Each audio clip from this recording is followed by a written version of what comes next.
The shadow of the conquering German armies covered Western Europe. Now, Adolf Hitler stood and looked across the English Channel. The chalk cliffs of Britain rose sheer and white out of the choppy waters.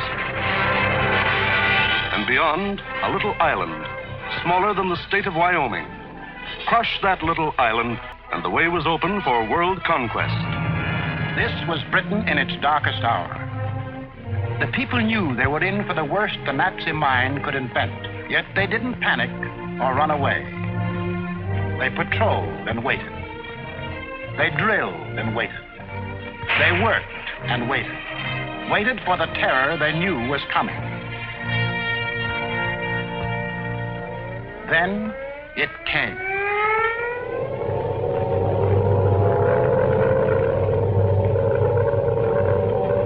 That's the sound that became part of the life of every man, woman, and child in Britain.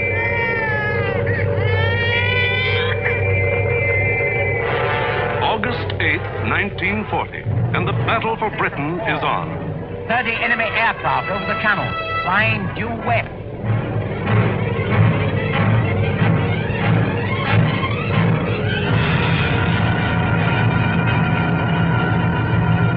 Here comes the Luftwaffe. In dozens of flights, hundreds of planes, bombers, fighters, dive bombers, across that 21 miles of channel, that 8 short minutes of water. German fighters waited overhead for the defending planes of the Royal Air Force, the RAF, to appear. They didn't have long to wait.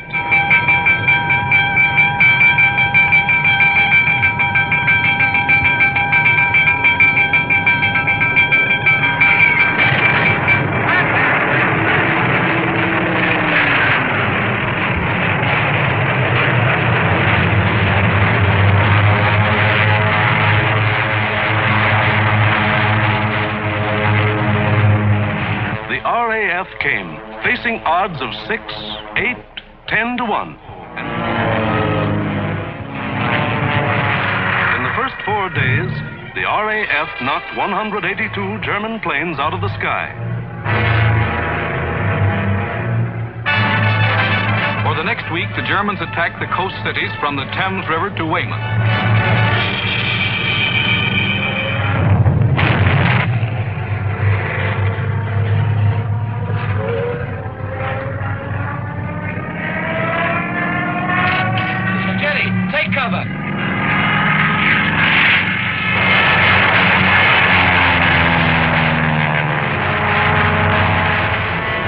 Paid off with 180 more planes. Then the Luftwaffe battered the great port towns of Southampton, Plymouth, trying for a knockout before the flow of supplies from overseas, but they couldn't be knocked out. Cargoes went on being unloaded with the protection of the RAF overhead. Battling the Spitfires and Hurricanes in the air wasn't panning out. So Goering switched his main attacks to the fighter airfields, Dover, Deal, Hawking. Maybe he could destroy the planes on the ground. He bombed the airfields, and the fields were hit.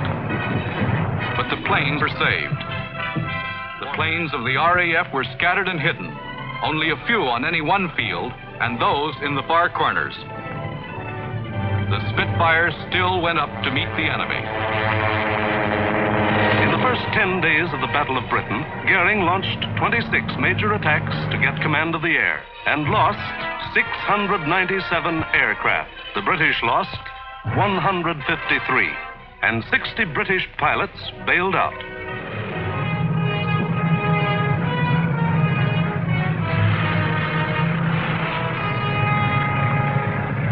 Valuable trained men were saved and ready to fight again.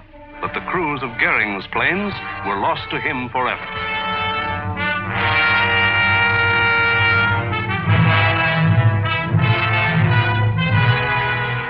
On a 2,000-mile front from Norway to France, the whole Nazi Blitz program was being stalled. The long-range German guns were getting hot from throwing shells across the channel. Goering was told to do something and do it quick.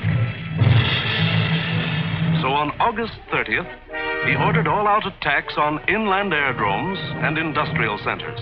Maybe he could knock out the RAF on the assembly line. And he adopted new tactics, too. More fighters and fewer bombers. Or maybe he just had fewer bombers to send. Anyway, those he did send were well protected. Fighters above at high altitudes. Fighters on both sides. Fighters in the front and in the rear. Fighters weaving in and out of the bomber formations. Britain, winner of the first round, was ready. With higher morale and sharper defense. Improved listening posts were set up all along the coast and warned of the enemy's approach before he left the continent. A quick flash from the control station to the fighter station, and pilots were on their way to meet the enemy while he was still over the channel.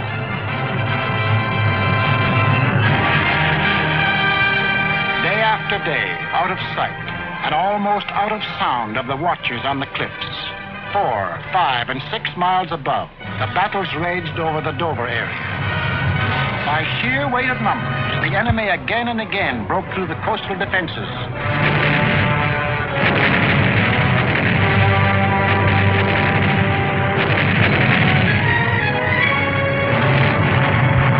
And reached inland to the airdrome. Aircraft plants. Munition factories and machine shops.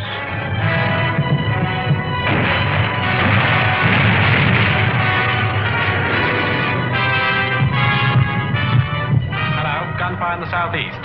Right.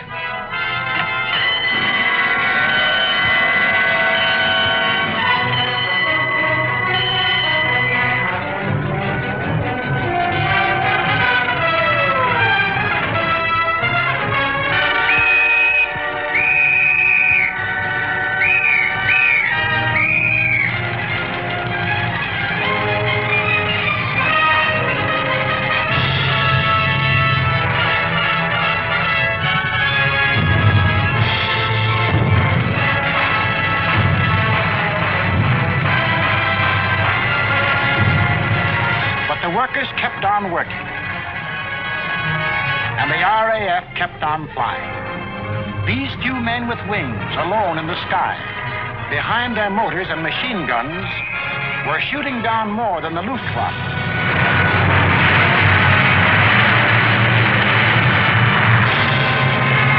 They were smashing the whole Nazi plan of world conquest.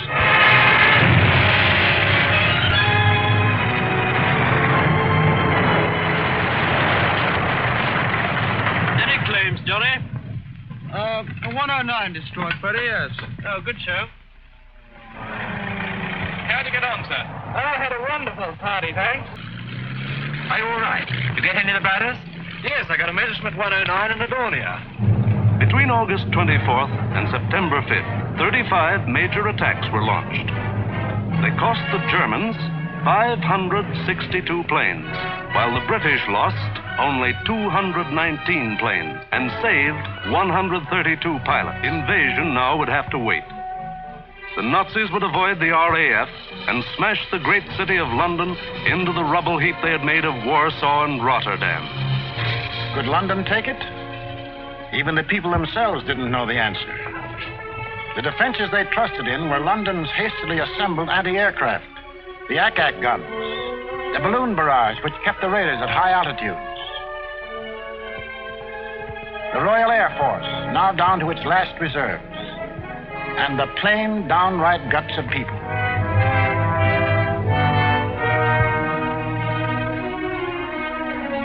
They sent more children out of the city.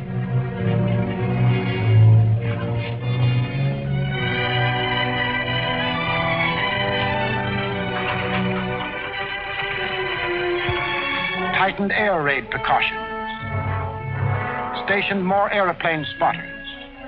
Rehearsed firefighters. Moved into bomb shelters.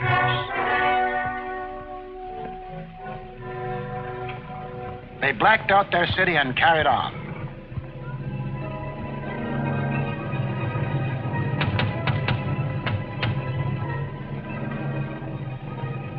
The first blow aimed to crush the British spirit came on September 7th.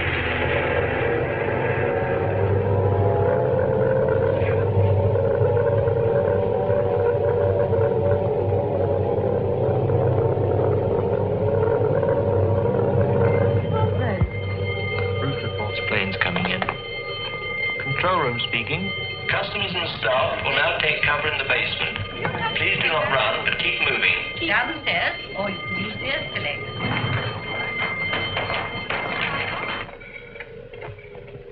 Third floor, clear. Second floor clear. First floor, clear. That day, when 375 German planes came roaring up the Thames River, the Battle of Britain became the Battle of London. The Germans broke through the charge of Hurricanes and Spitfires that went out to meet them.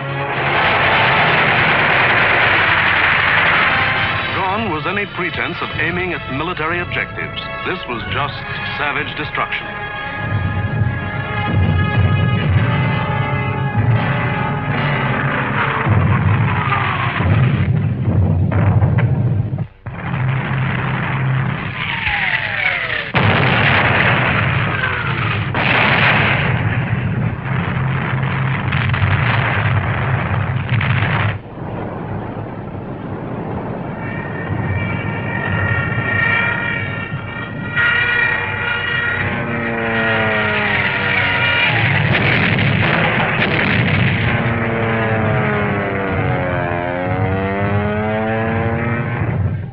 Bombs fell alike on the homes of the East End poor and the Mayfair rich, on shops,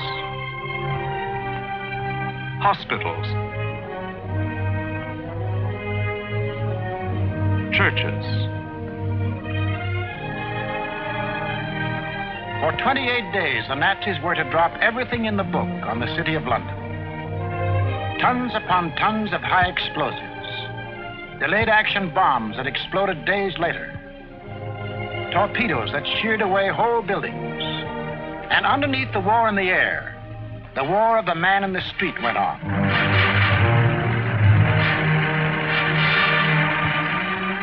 He learned to exist with very little food. He forgot what it meant to have a night's sleep, spending most of his time underground in the damp and dark and cold. Hello, Mrs. Fox. You're here early tonight. Well, I'm on the safe side, aren't I? I think that'll be all right now. Yes, that's grand. Anyway, I'll be back in a few minutes if you want. Now, how are we going to get you up there? Get a young man to lift you up. Barney? Hello. Come, this young lady, and lift up. Righto, I'm coming.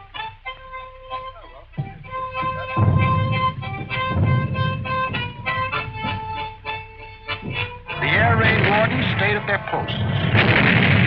Doctors and nurses worked on steadily as the bombs crashed all around them. Rescue squads labored night and day. Hi, Gordon. I found her. Is she dead? Right, Doug. Firemen said, nuts to the bombs and battle to put out fires. This was life in the Blitz. Against all the rules of Nazi warfare, Britain was refusing to crumple up. Across the Channel, the enraged Goering took personal command of the operations.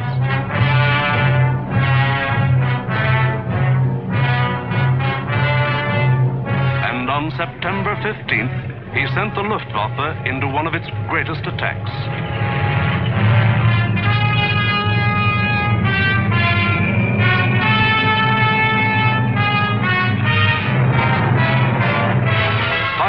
German bombers and Messerschmitt fighters roared over the English coast.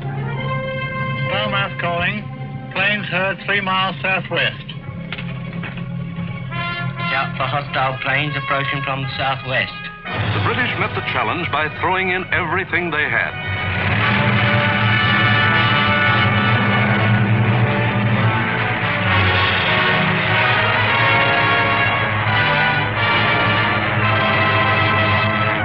Historic three-dimensional battle took place inside an area 60 miles long, 38 broad, and from 5 to 6 miles high. 200 individual dogfights took place within the first 30 minutes of the raid. On our own doorstep. Oh, what a splash. Center calling London 1. Thank you, Center. We'll keep a lookout for them. Hostile formation to the south. Some of the German bombers broke through London's defenses.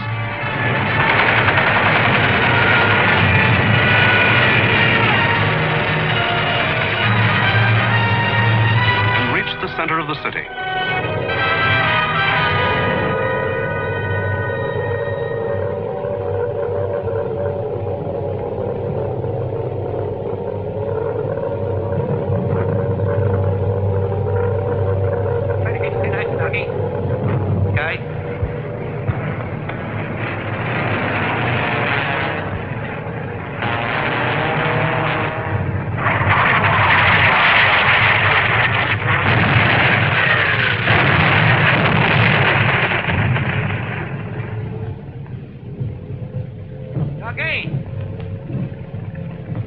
Doggy, where are you?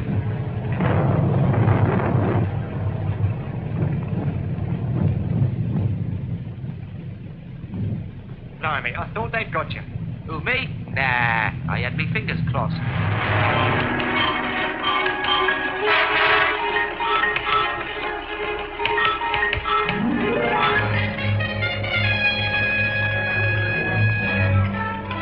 Air Ministry communique. The biggest bag yet.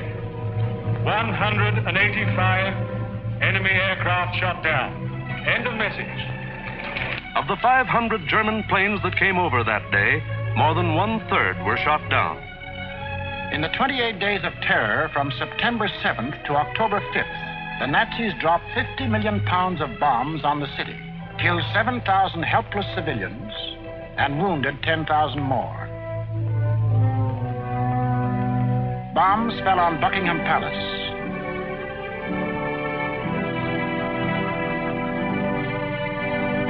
Westminster Abbey, the Houses of Parliament, Fleet Street, the center of the news, St. Paul's Cathedral. Bombs blasting the historic past out of the lives of Englishmen.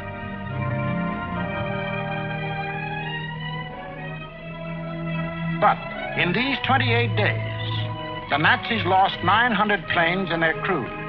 The more they sent over, the more were shot down. The British Spitfire had proved to be one of the deadliest weapons ever put in the hands of man. If this kept up, pretty soon no more Luftwaffe. The frantic Nazis had to pull a new one. They did. On October 6th, they changed to night attacks. Maybe that way they could avoid those deadly Spitfires and Hurricanes. Maybe that way they could crush the stubborn British spirit. Never mind control of the air. Now to concentrate on bombing the people themselves into submission and make them cry for mercy.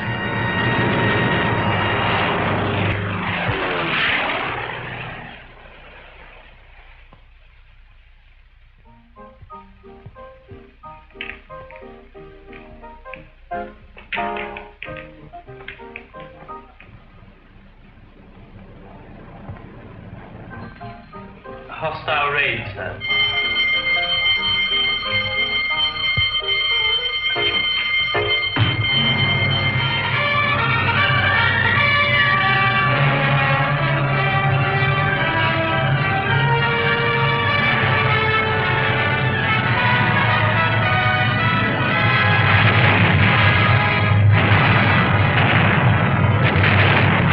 The RAF wasn't much help at night.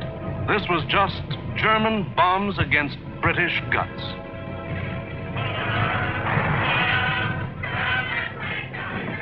Harvey? Hello, Jack.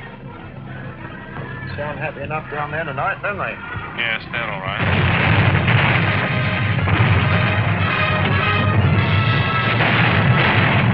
The great docks of London were left roaring infernos. Homes were destroyed by incendiaries. Business blocks were aflame. of London took it. Night after night, they burrowed underground. And morning after morning, they dug themselves out of the wreckage.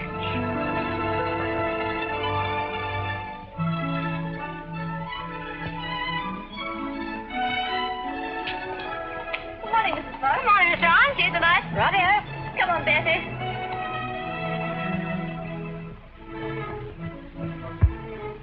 Would you like to sit down? Thanks.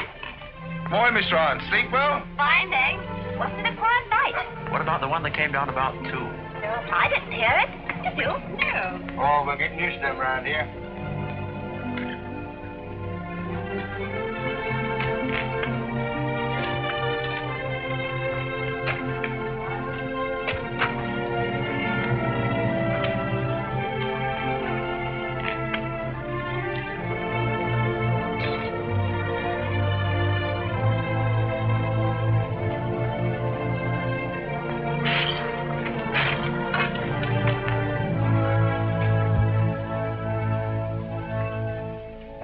Better go away from this for a bit. Of course not. It'd take more than this to get me out of my home. Now go on, you've got to get to work. The Battle of London was the battle of the people of the city.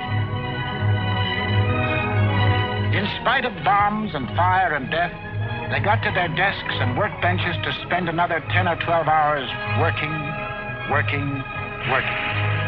The British spirit was stronger than ever. And the RAF was flying higher than ever. Not only higher, but farther. SIO, operation for the night. GP 1562, EP 781. 10 aircraft. You'll find, I think, a decent photograph of the submarine yards there. There's a very good one taken the other night, Monty. Was that? A bit further along. That's it. Those are the submarine yards. Just there. Yes. Well, chaps, this is your target for tonight. It's the submarine and shipbuilding yards at Bremen. It's a vitally important target, and it's got to be hit hard. In the midst of this life and death struggle, the British found strength not only to defend, but to counterattack with what few bombers they could get together.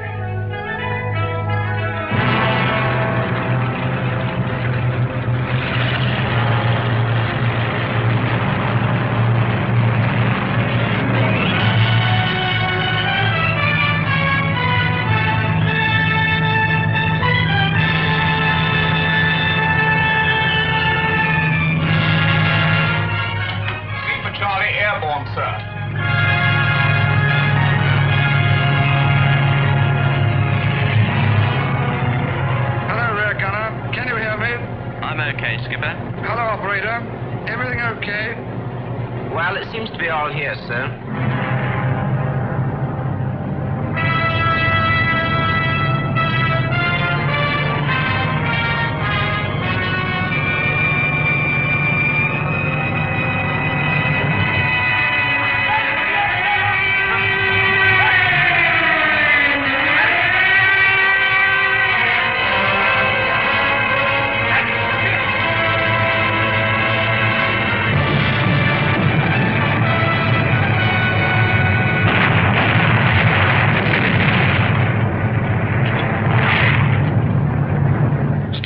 I'm going in a glide.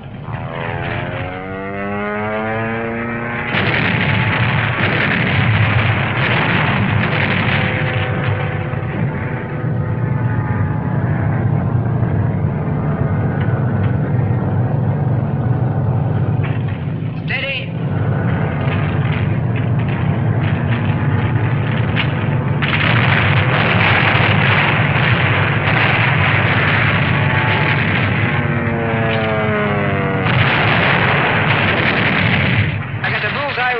One. Here was the RAF giving it back. Hitler cried, "Night, gangsters! For this crime I will exact 1,000-fold revenge." All the available German night bombers were put into the air.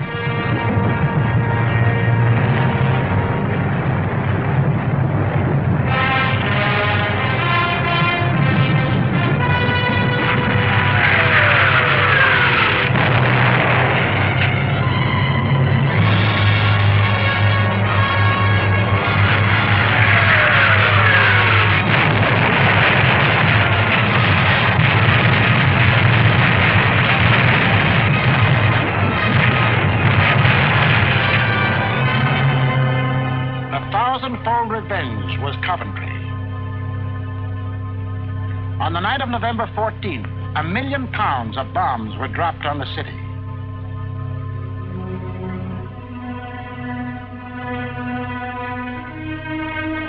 Coventry was smashed as flat as Warsaw and Rotterdam.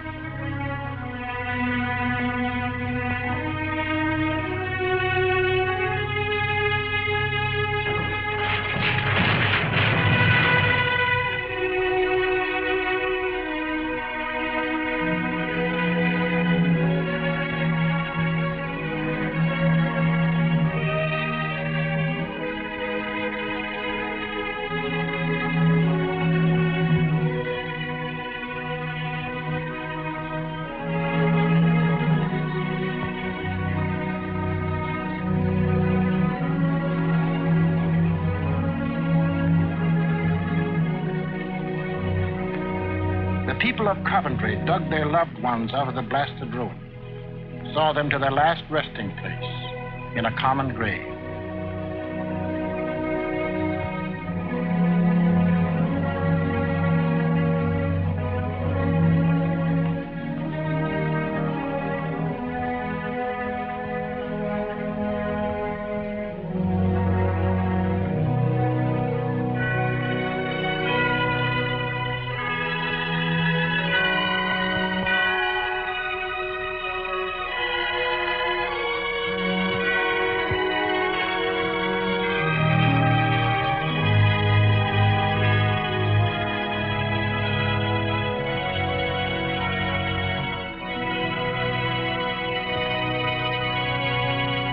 Hitler could kill them, but damned if he could lick them. They went back to their lathes and machines, for they knew the machine bench was as deadly a weapon as the rifle. And in their hearts was a grim determination that this enemy must be destroyed.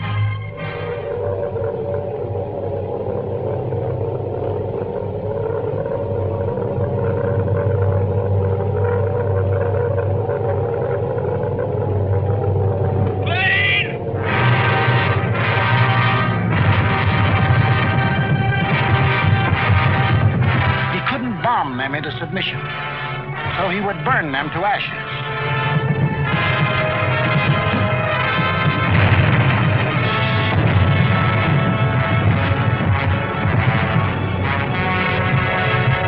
Millions of firebombs rained down on the great city of London.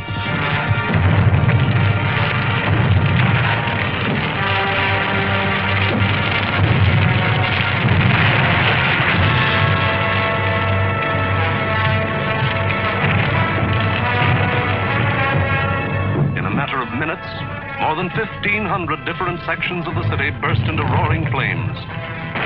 Flames that swiftly merged into the greatest fire in recorded history.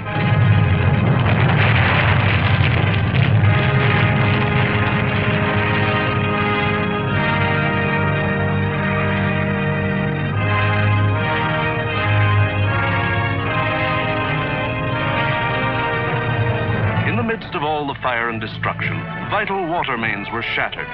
Water pressure was almost entirely cut off. Heroes of the night were men of the London Fire Brigade who stretched temporary hose lines out to the center of the Thames River, struggling through mud and slime. For the Nazis had carefully picked a night on which the Thames River had one of the lowest ebb tides on record.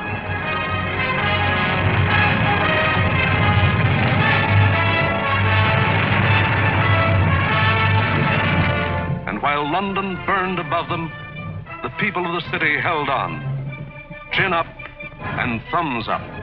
They knew this was the people's war, and they were the people.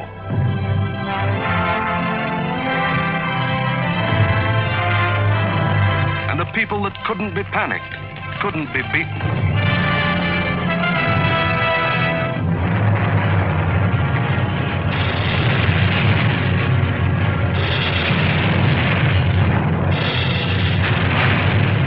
In the months to come, the British were to suffer many such bombings and burnings.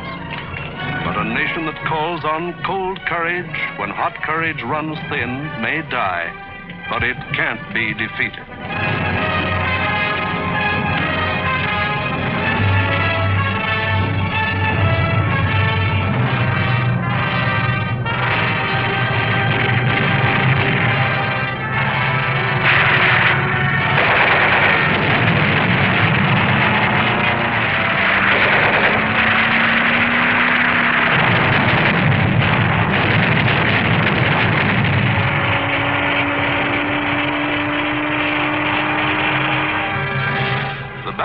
Britain was won, but not by Hitler. Hitler had lost the battle. He had lost 2,375 German planes and their crews. For the first time, it was the Germans who ate the bitter dirt of defeat. Gone was the legend of their invincibility. For a solid year, the Nazis struck Britain with all their might. They leveled thousands upon thousands of homes and damaged millions of others. They killed more than 40,000 men, women, and children, and seriously wounded 50,000 more. But not one single Nazi soldier set foot on British soil. We've been bombed, dive-bombed, high-level bombed, machine gunned, been through 2 invasion scares. The last lot we had the house down about our ears. But we're still sticking it, and we're going to stick it. Because this was a new kind of war, and the RAF were the men who could fight it. These were the men who belonged to what Hitler called those weak, soft democracies. The British did more than save their country. They won for the world a year of precious time. It was not only for the people of Britain, but for the people of the world that Winston Churchill spoke when he said, "Never in the field of human conflict was so much owed by so many to so few."